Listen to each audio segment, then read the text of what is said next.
Pro staffers Heath and Lindsay Martin have had a great season. Heath arrowed a good buck out in Kansas, and Lindsay captured it all on film. I gotta say thanks to Lindsay, my wife. She runs the camera for me. We switch out. She's been working and hunting as hard as I have. Heath also tagged a Boone and Crockett bear with his bow in his home state of Arkansas. The couples had a great season, and the only element missing was Lindsay tagging her first buck with a bow. It wasn't for a lack of effort on Lindsay's part. She's hunted long and hard throughout the season and had some close calls. There were 2 giant bucks in Kansas that just slipped past her right out of range.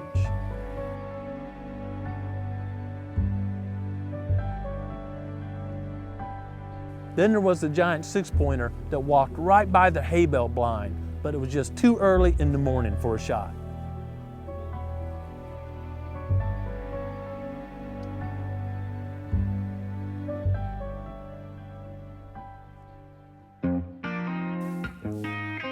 We know Lindsay's a hunter. We've watched her harvest groundhogs. We caught him in the act. Wild hogs. And turkeys. Lindsay's even taken a GoPro camera with her shotgun while tagging a turkey.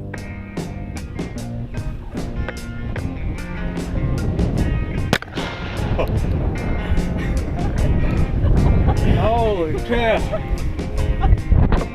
Oh, that happened. But what's missing from her hunting resume is tagging a buck with her bow.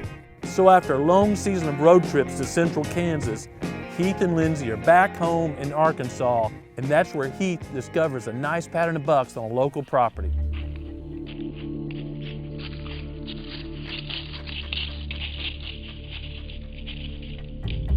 Growing Deer TV is brought to you by Bass Pro Shops, also by Riconics, Trophy Rock, Eagle Seed, Nikon, Winchester, Scentmaster, Dead Downwind, Antler Dirt, Lacrosse Footwear, Whitetail Properties, Bloodsport Arrows, Outdoor Edge Knife, Flatwood Natives, Caldwell, Prime Bows, G5 Broadheads, and Redneck Hunting Blind. It's now late January in central Arkansas, truly the late season, and the bucks are grouping back up. But the key here is these bucks are showing up in daylight during the late morning.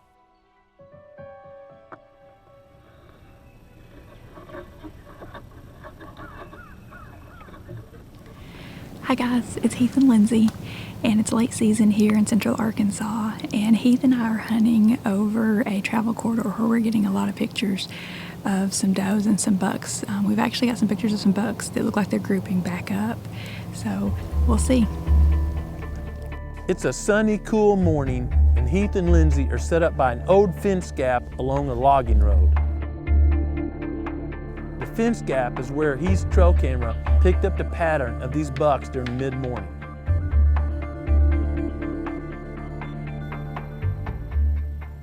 By 9 a.m., they spot movement, and it feels like the plan is coming together.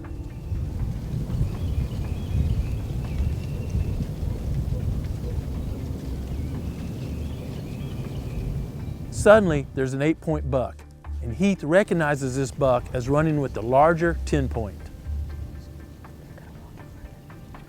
Sure enough, the 10-pointer isn't far behind. When the nice 10-pointer gets within 40 yards, Lindsay draws her bow.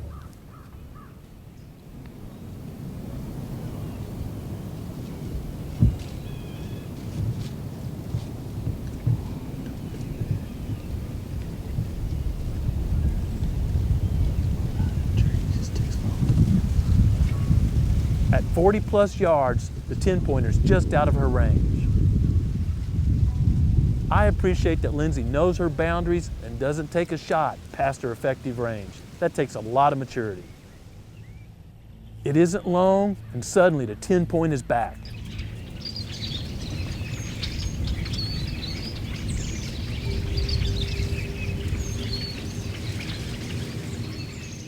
Looks like the 10-pointer is slowly working his way toward Lindsay. Could this finally be the day Lindsay tags a buck with her bow?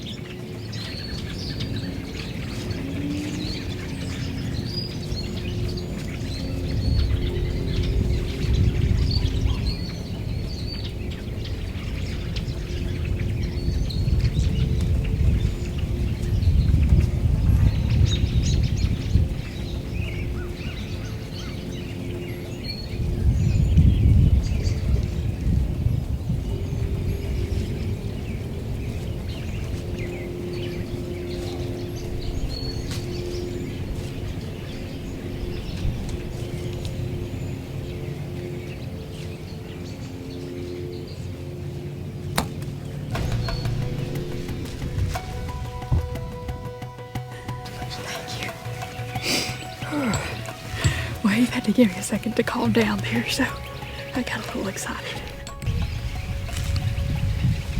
I have been working on getting a deer down with my bow for 2 long years. And it's late season here in Arkansas, and it's a good feeling. I don't know if you saw it, did we get it on camera or not, but there's a tree, and that's a 35-yard shot for me, which is pretty well my maximum limit. And so we knew if he came in front of the tree, I was gonna get a shot. If he went behind the tree, no dice. And I got drawn on him just in case, and at the last minute, he veered off and went behind the tree. And so here's the thing, I don't know if you can see this on camera, but where he was walking was right on top of our shadow. And when I drew, he kind of paused and he saw the motion or something, and I think I shot a little faster than my cameraman was ready for. I'm sorry I cried. I know there's no crying in the tree stand. It's okay, you worked hard for it. I love you. I love you. Not only was this the first deer I ever harvested with my bow, but this is actually the biggest buck I've ever harvested. I'm very proud of Lindsay. She had the discipline to continue practicing with her bow throughout the season, pass up some tempting shots, and hold it together when the time was right. In addition, heath scouting, stand placement worked perfectly and provided Lindsay with a great opportunity. It's interesting to note that this buck appears to have survived EHD, epizootic hemorrhagic disease. HD, hemorrhagic disease, has been studied for more than 50 years, and we know a lot about this disease, although there seems to be recently some new forms on the landscape. HD can kill deer rapidly, that's called the acute form, or chronic, where they may or may not die. It appears Lindsay's buck had the chronic form of HD and clearly was going to survive the winter. Lindsay's first buck with her bow, and it's a good one. Congratulations, Lindsay.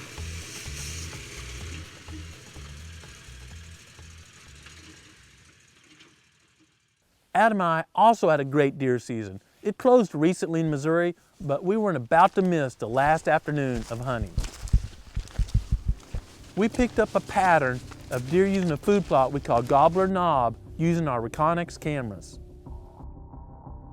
As we were entering that stand, as soon as Adam got up high enough, he saw deer across the plot and in the timber on the other side. Adam was able to get the camera on the tree and pulled a bow up quietly without alerting the deer. After quite some time, they fed out into the plot, and I felt confident one of them would come within range. Get your camera over my right shoulder now. Watch the behavior of these deer. It's extremely calm, the sun is bright, and these deer are on red alert, even though we've only hunted this stand once before during the entire season. Almost 2 hours later, they finally exit the plot, but during that whole time, they never offered a good shot. Not long after those deer exited, 4 more deer entered the plot. These last 4 deer entered the plot closer than the first group, and I felt confident one of these would offer an opportunity to put some more tenderloins in the freezer. As they fed through the plot, they seemed to veer over and take the same path as the previous group. There were 2 fawns in the last group of deer we saw, and as they were feeding off through the woods, we could hear a couple more deer below them. As the sun dropped below the horizon, we now see antlers down with the fawns.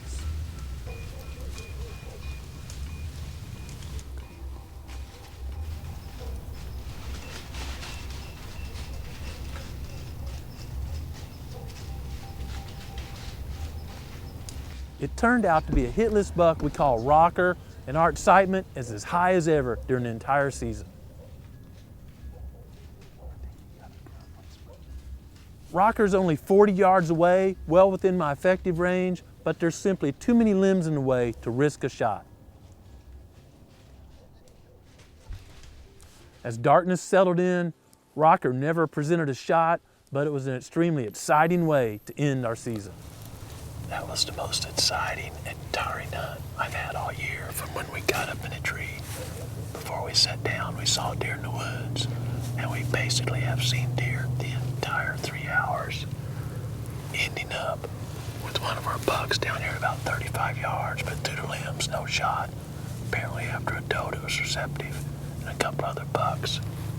It's a thrilling hunt, even though we didn't tag a deer. Seeing all those does healthy fawns and a hitless buck that survived the season, I'm already pumped up for next year. We've had traps out and been catching a few predators before season closed, but now that season's closed, I'm really focused on removing some more predators from the proving grounds, and we'll share some additional techniques next week. Hey YouTube fans, want to watch each new episode a few days earlier? Check out www.GrowingDeer.tv as we'll post each episode Monday morning. Thanks for watching. Hope you have a chance to get outside and enjoy creation this week, but most importantly, find a time every day to be quiet and listen to what the Creator is saying to you. Thanks for watching GrowingDeer.tv.